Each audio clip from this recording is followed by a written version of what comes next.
Like, I want to have a Jimmy Butler conversation. They made the trade. It was bold. It was the right move. Okay. I think so. It didn't work to the ultimate goal that everyone wanted it to. I think you could see it was working. Maybe not as well as we wanted, but he was a good player for the Golden State Warriors. And when I say was, because I don't think he's playing again for the team. There are certain guys that when you bring them in, you realize, like, they're not lifers. Richard Sherman, great example. Yeah. Richard Sherman, when it ended with him and Harbaugh at Stanford, it ended ugly. Yeah. He was pissed that Harbaugh didn't rep him harder in the draft. And then when it ended with Seattle and Pete, it ended ugly. Oh, yeah. There were some middle fingers thrown. Right? Yeah. When the Niners got him, I was like, love it. Great move. It'll end ugly, though, somehow, some way. Yep. That's his track record. Yeah. Right? Yep. You kind of know when you make a deal with the devil. I'm not mean like the devil, it's but like fine. the We know what sports you devil. mean. It's going to end ugly, right? Yeah. When they made the trade for Jimmy, in the back of everyone's mind is, at some point, it might get ugly or will get ugly. And we, like, it's, well, isn't this kind of where we're going to be headed soon here with Jimmy? You made a deal with the devil. Just go with the devil. I miss Nick in San Jose so much. Call in, Nick. Is he wrong? He's not wrong. No, that was it. And that wasn't even about Jimmy, by the way. That was about Draymond Green.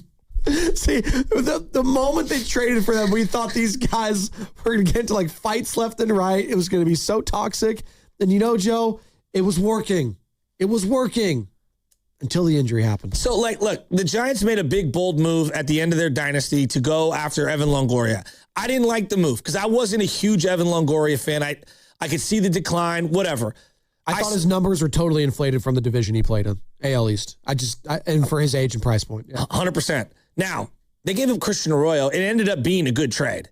Christian Arroyo didn't do anything for them. Now, not for them. The Giants didn't ultimately win the ultimate prizes or anything like that, and he underperformed. There was a lot that goes into it. I still think you make the deal. Okay. For as bad as it was. And it tied you up with your money, and it was why you couldn't make other moves and blah, blah, blah, blah, blah. I still think I'm doing the Jimmy deal. And maybe I'm stubborn and I'm viewing it the way I'm viewing it. But when I made the Jimmy Butler deal, I knew at the back end there was going to be a divorce or something ugly was going to end up happening. Do you owe anything to Jimmy Butler right now? No. No, you paid him. You extended him immediately after he self-sabotaged in Miami. The guy was wearing Phoenix Suns shoes because he wanted to go play with Kevin Durant and company. Totally forgot about that. It was such a bleep show. So you traded for him and you rewarded him immediately after his agent was spreading news saying, "Oh, Jimmy doesn't want to play for the Warriors. He won't sign an extension. He won't do that." Even after that was all leaked out, the Warriors said, "Hey, it's fine, Jimmy. Don't worry about that. Here's some money." Oh, okay. No, here's 2 extra years. Exactly. $60 million a pop. There you go. So they extended it immediately. They knew what they were doing, right? Yes. Okay, so absolutely. But they were desperate, Joe. They were desperate. I agree. Do you think when Dunleavy, who played with Jimmy, made the deal, which is hilarious, he knew at some point it'll get ugly with them? He might have.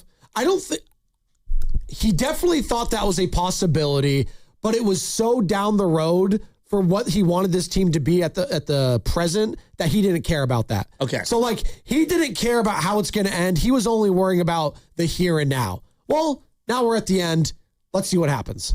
But I don't think anyone could have foresaw him tearing his ACL. No. That just sucks. So like, and I'm rooting for him to get back and get on the floor. Well, I bring that up only, Joe, because had he been healthy heading into this year, and he was on like he was heading into a contract season, maybe things are a little different. Maybe he is a little bit more like edgy. Maybe he's sending out stuff. Maybe he's not participating with certain things. But the fact that he's going to be rehabbing all year, basically, it kind of takes away some of that like potential drama for me. Even if he's the same Jimmy, which I think we can kind of doubt a little, but let's just say he's the same exact Jimmy that he was last year, right? When he comes back. Sure. You're signing up forget money. You're just going to sign up for more years of Jimmy at 37, 38, 39 years old? I'm probably willing to move on there. I'm probably looking to the next chapter, whatever that is, whether that's the building around this 11th overall pick. We'll see with Steph Curry's contract, but I'm probably good off bringing back Jimmy Butler after this season. I agree. I think Dunleavy is not saying that, but also he wants to keep financial flexibility. Okay. That's what he wants. And that to me signals Draymond, Jimmy, bye-bye. That's what it signals to me. And I wonder if Warriors fans are okay with that. 888-957-9570. This being potentially Draymond Green and Jimmy Butler's last season in Golden State. Are they okay with that? Why not? Because we're all under the assumption this team's not competing for a title this year, right? They're not a championship contender. And them being a play-in team, you just heard from Anthony Slater, that's not the worst thing because your odds, even when you're a play-in team, just as good now, even if you were a bottom 5 team with the new lottery rules. So I'm good off, being tied to Jimmy Butler a year or two. Now, if it's like hey, Jimmy comes back for a 1 year, $10 million, 15, like something super outrageously cheap. Sure. Similar to LeBron. Exactly. But that's not happening. There's not a chance in hell Jimmy Butler is going to play for $10 million a year. No. And I think another team might value him more than this Golden State Warriors team. There might be a team out there that feels like, hey. You know who would have helped the Spurs close out a game? That's actually not a bad call. It was a veteran like Jimmy Butler. Yeah. I was actually thinking too, like, he's not going to go here, but like LeBron probably be a perfect piece for like the Spurs right now. That big wing that can help you take over a game. Decision making, like slow the pace down. He would have been perfect for them. Well, he would have been yelling the hell out of Mitch Johnson that entire. He would have been destroying him that whole series. Is there any world where the Warriors take back one of these other albatross contracts and just take a flyer just to get younger? Ja, De'Aaron. I'm asking out loud. Well, as you saw, Jimmy's deal. Because Jimmy's not going to give you anything for 3 or 4 months. Trae Young's going to opt out of his $48 million player option. What, the Trae Young business? Huh? Sam, I know you're over there somewhere. I'm out on We had an entire show. I know, sure, why not? Sam filled in for you. Let's piss off the YouTube chat. I have to just bring this up. Sam filled in for you one day, Joe. And like the entire show was, I want Trae Young and Steph Curry on the same team together. It wasn't the whole show. I think I brought it up once. No, but like it dominated a lot of the conversation. It was fun though. Like I didn't hate it. Sam, it's okay to just swear with your chest. I'm the guy that says bring in Ja Morant right now. I wouldn't mind that for the right price. For the right price. Everyone's shaking their head. Would you take De'Aaron Fox? I'm just asking hypothetically. No. Why? I don't want him. You just don't want him. I don't think he's a player that I think is ever going to improve on what he is right now, which I think is a very flawed player. But if you're trying to make the best team that you can for next year and you're in a transition already, I'm just asking. I'm literally just asking out loud. I'd rather have Ja Morant, which might sound insane given the baggage, but I'd rather have the upside of Ja than whatever I just saw with De'Aaron Fox. And maybe that's me just being mean and super jaded of what I just saw in the playoffs. But how could you guys not just unsee that? Wasn't that just awful? No, it was bad, but he's a good basketball player. And he is. And I'm not even a De'Aaron Fox, fan. And I'm sure people are saying, like, who are the Warriors to scoff at a guy like De'Aaron Fox right now? De'Aaron Fox isn't going to take me where I want to go next year. Sure, will I be slightly improved because he's a solid player? Absolutely. But I'd also be slightly improved if Ja Morant was going to be there. And also, let me pull up both contracts because he had just signed last year with the Spurs, correct? De'Aaron Fox. All right, this is what you'd be tied to if you want the De'Aaron Fox contract. Ladies and gentlemen, $49.5 million cap hit this upcoming year. How many more years? 4, including this upcoming season. It starts this coming year. Yeah, it starts this coming year. Check this out, Joe. So it gets. I'm just asking. No, I know you are. Some people are asking. I don't want him. 49.5. 53.4 in 2027, 2028, jumps to 57 in 2028, 2029, and then get this, 2029, 2030. $61 million cap hit. But he is a guard, and we love guards. And how tall is he?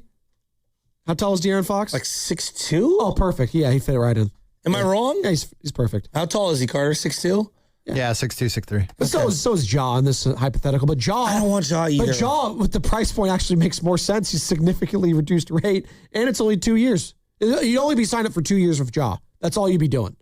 And if they're saying, hey, we'll take a future first round pick, Draymond Green, and we'll figure out some other salary ramifications. You'd do that, right, for Ja?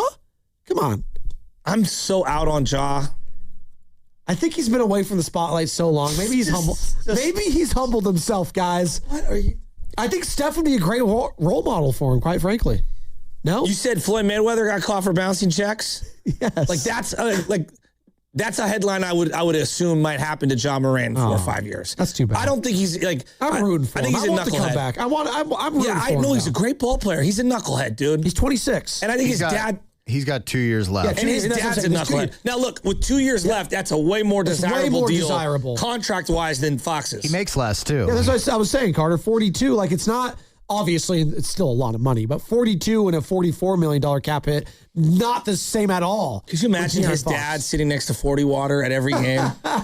Actually, I want to see that. Honestly, you could argue that De'Aaron Fox's contract is worse than Zach LaVine's because Zach LaVine's at least is up at the end of next year. Yikes. That's a man. Zach LaVine. Remember You could Warriors fans? honestly make that argument. Warriors fans really wanted Zach LaVine once upon a time. Who I wanted? just said Warriors fans. A lot of them did. I didn't. We had a lot of callers. Go get Zach LaVine.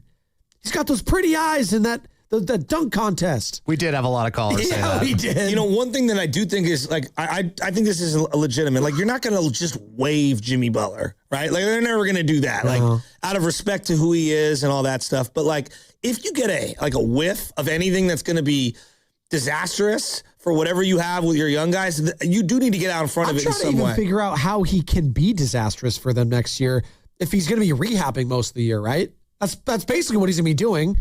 He's going to a year removed from the ACL when? February? So like, and is he even going to be back by then? I don't know. Modern medicine's great. I'm sure the rehab's been going awesome. You know, Mike Dunleavy, he talked about it yesterday on, you know, these potential injuries with Moody and Butler and how it could impact moves this offseason. I think it was Black and Steiny and Goo. Poor Moody. Correct? This Moody. is almost Steiny and Goo. I know. Well, I think with Jimmy and Moses both, guaranteed to miss the start of the season, we obviously have to fill the void there on the wing with some players. So we're going to have to address that at the draft or in free agency for sure. And then, we're going to have to hold down the fort until those guys get back. And hopefully when they get back, they'll hit the ground running and be the players they have been for us. And we can have a strong finish to the season. But to the first half of the year, we're going to really have to be our best to get through that period. It's going to be tough. It's going to be tough. And I do think, unlike last year, when we all kind of knew there is a combustible nature to betting on your three best players being over the age of 35, I think we're all going to be under this understanding this year. Injuries are just a factor. They just are. You're already dealing with that at the start of the season with no Moody and no Jimmy Butler. And then if you bring back Kristaps Porzingis, well, that's a conversation in and of itself. Oh, and then Steph Curry. Well, what's the new normal with him? I have no idea. Guy's got runner's knee. That's not going away. No. So, like, this new normal is going to be back-to-backs. Probably going to be losing a lot more of Are those. you convinced that they even know what they want to do right now? Because I don't think they even know exactly what they want to do right now. I think they're going to be literally like up in the air during the draft. Here's what I think I know what they want to do. And Mike Dunleavy, that's who you're asking, basically. What does Mike Dunleavy want? Well, I mean, Dunleavy, Lakeup, Kerr. I'm not even sure. Like, I don't know. I don't even know if there is a right or wrong. I think there's like options. Well, you just asked a question I find fascinating. Like, are all three of those guys in lockstep on what they want right now? Kerr, Dunleavy, and Lakeup. What do you think they want? I don't know. What do you think they want? I think Dunleavy and Kerr kind of want the same thing. What's that? Which is financial flexibility and saying, you know what? Steph's going to be on the team, but outside of that, it's going to be a lot of young guys. We'll develop them. I think Steve Kerr got a glimpse of that this past season, and that's why he is coming back and he's buying into this, coaching, this next kind of coaching phase in Golden State, because he sees the writing on the wall with Draymond and Jimmy. They're not going to be here for the long haul. Steph's not going to be here for the long haul. So if I could help usher in a new generation in Golden State with some of these young players, I would love to do that. I think that's why Steve did come back. Was those last couple months. I know the Wright Thompson article, all that, and it plagued with Steph and Steph finishing his career in Golden State. He wants to be there for that. I think Dunleavy wants financial flexibility. I think he wants this to be an open canvas next summer. No, seriously, I do. Steph, and then let's see. And this 11th overall pick. Joe Lacob? I have no idea what Joe wants. What do you think Joe Lacob wants right now? He can't expect Kuminga back. That was a joke. Well, did you see the latest with him? What? Hawks probably. With who? Hawks are probably going to decline the team option. Oh, on Kuminga? Yeah. That's a shame. Bring our boy home. Come on. Did you really say bring our boy home? Come on. I thought it'd be a funny thing to add You to the think you conversation. could quit this, man? Load up the buffet. There it is. Same old Kuminga to me. He's back. He's back, baby. You think Mike Dunleavy wants him back here? No There's a new chance. king in town. No chance. Well, like Kuminga, dude. It's just insane. Where do you think he's going? Kuminga? Yeah. If the Hawks don't take him, where is he going? I have no idea. You know what? I want him to go to the Spurs. Kuminga or Ayuk? I want him to do better a prove chance it to I come deal. think back. the Spurs is a good fit for I him. want him to go to the Spurs. It's actually not a bad call. Everyone looks good at the Spurs, though. Him and Wemby You together. can make an argument everyone looks good there. Oh, God. Hey, Mike, what are the odds that you actually use this 11th overall pick in the upcoming draft? Yeah, I think it's pretty high just because we really like this draft. I mean, I think at 11, we feel like we are very good players. So to trade out of that or change from there, go a different course, right now would be surprising, but we still have some time and things evolve through the weekend and in next week. So you never know. But I think most likely we'll be picking at 11 and take that pick and be really high on it. Now, will the players they want be available at 11 is another interesting facet we'll get to. But I don't understand how you're going to get better or younger if you go a year older Dre, a year older KP, a year older Steph, Pods. Like, do the math on all this. Like, if you roll all these guys back, Butler, what are we doing with Horford? Is Horford coming back? Is he retiring?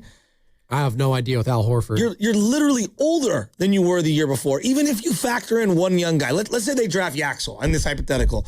Okay, he's 24. That's on this team. That's like, dude is literally walking to the stadium in diapers. On this team. Sure. But you're just, for lack of a better phrase, you're hella old. What do they need? What should they do then? Just Let scrap guys everything? go. Just let them go. Well, I think they're going to do that with Kristaps. You don't think Kristaps coming back? I don't want him back. That's another aspect. We just keep saying Kristaps. Do you want Kristaps Porzingis back on the Golden State Warriors, people? Did you like that experience you had for most of the season? I think for 40 games, he makes a lot of sense. I see the vision, but I just can't rely on him. You just said it. For 40 games, I can see the video. But that's too much of the team. You know what I mean? If they had a younger players, I think on the right spot, it would work. I really do. The right spot. Again, But this isn't the right spot. If we were platooning and this was baseball, I would love to have I know Kristaps I sound Porzingis. insane. No. Kristaps does fit Kerr's system. He does things he does nice things here. I'm not. He does. He fits, and he fits with Curry. Listen, I love the concept of the player, but concept is not a reality. And the reality of the player is I can't trust him on a night-in-and-night-out basis. And some of that is out of his control because he has, the POTS or whatever the diagnosis is. Oh, we don't even know if we're allowed to talk about it. We don't even know. Well, that's the thing. I can't even talk about what's wrong potentially with him. I don't even know. They traded the Wiggins unknown for the Kristaps unknown.